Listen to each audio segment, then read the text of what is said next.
दमाम में अल खबर और दहरान की जानिब से बसंत मेले का इनेकाद किया गया है। काइट फ्लाइंग शो में बच्चों समेत खवातीन ने भी शिरकत की और खूब पतंगे उड़ाईं। सऊदी अरब से राना अजीम की यह रिपोर्ट देखते हैं।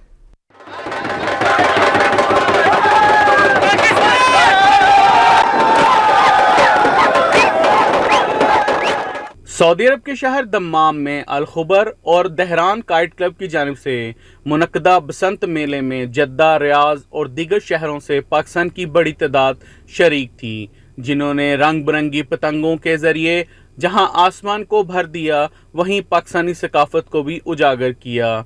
जबकि ढोल की थाप पर मनचले नौजवानों ने भी डांस करके बसंत मेले की रौनकों को दुबाला किया। मर्द खवातीन के अलावा बच्चों ने भी बसंत पतंगबाजी की और एक दूसरे के साथ पेच लड़ाकर बो काटा के नारे भी लगाते रहे। बसंत मेले में शरीक अफराद का कहना था कि प्रदेश में देश का रवायती त्यौहार मनाकर दिली खुशी हुई और वतन की याद ताज़ा हो गई।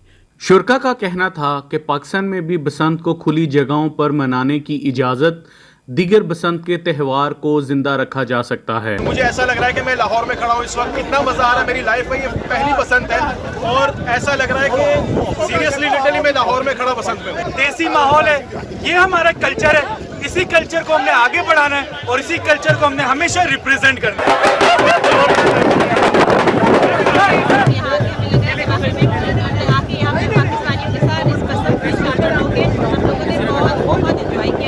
राना अजीम, K2 news, Saudi Arabia, Riyadh.